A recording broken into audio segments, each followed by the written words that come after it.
আজি আমি আপোনালোক সকলো উপস্থিত আহিছোঁ। ইয়াত এইটো ব্লগটো হ'ল ধৰ্মীয় সভাৰ ব্লগটো। ধৰ্মীয় সভাটো হৈ আছে চলিত মাহৰ 2026 জানুৱাৰী 6 তাৰিখে মঙ্গলবাৰ ধৰ্মীয় সভাটো অনুষ্ঠিত হৈছে।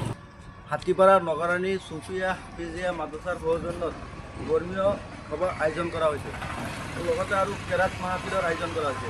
ইয়াত আৰু মুখ্য অতিথি কোন থাকিব, বিশিষ্ট অতিথি কোন থাকিব আপোনালোকক কম আৰু দেখাই দিম। ইয়াত থাকিব মুখ্য অতিথি হিচাপে অসমৰ গৌৰৱ বেৰিষ্টাৰ ইলিয়াছ হুছেইন আনচাৰী, লণ্ডনৰ পৰা পঢ়ি অহা তেখেত আহিব। আসসালামু আলাইকুম ৰহমতুল্লাহি ওয়া বাৰাকাতুহু। আশা কৰো আপোনালোকে ভালে আছে। অহা 6 আৰু 7 জানুৱাৰী নগাঁও জিলাত উপস্থিত থাকিম। নগাঁও জিলাৰ হাতীপাৰাত উপস্থিত থাকিম। ইয়াতে এটা সামাজিক, অৰ্থনৈতিক আৰু শৈক্ষিক ক্ষেত্ৰত কেনেকৈ আমি সমাজৰ মাজত পৰিৱৰ্তন আনিব পাৰি আৰু নাৰী শিক্ষা কেনেকৈ উন্নতি কৰিব পাৰি এই ক্ষেত্ৰত এটা প্ৰগ্ৰাম আছে। হাতীপাৰাত এটা বানাত ভাষা আছে, ইয়াতে প্ৰগ্ৰাম আছে। তাতে উপস্থিত থাকিম আৰু বিভিন্ন দূৰ দূৰণিৰ পৰা আপোনাৰ লেকচাৰাৰসকলে, বক্তাসকলে, শিক্ষিত ইণ্টেলেকচুৱেল পাৰ্চনেলিটিসকলে আহিব। মই ইয়াত উপস্থিত থাকিম অহা 6 আৰু 7 জানুৱাৰী 2026 এই হাতীপাৰাত। আশা কৰো আপোনালোকৰ সকলোৰ লগতে লগ পাম। নগাঁও জিলাৰ লগত মোৰ বহুত পুৰণি সম্পৰ্ক আছে। নগাঁও, হাতীপাৰা, ৰূপীহাট, ঢিং, মৈৰাবাৰী, জুৰিয়া, চামগুৰি, কাৰণ মোৰ বহুত ক্লাছমেটসকল আছে।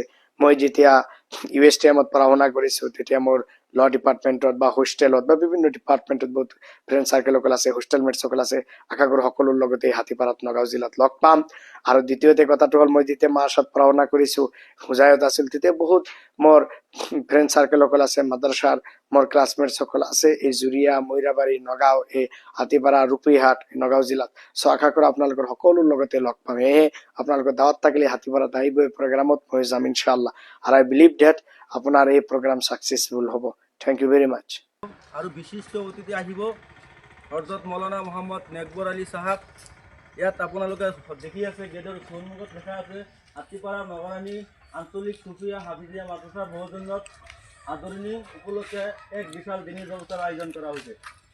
মুখ্য অতিথি আপোনাৰ মেছেজ শ্বেয়াৰ কৰিব, লাইক কমেণ্ট কৰিব। এইখিনি কৈ পেলাই আমি আসসালামু আলাইকুম, খুদা হাফিজ।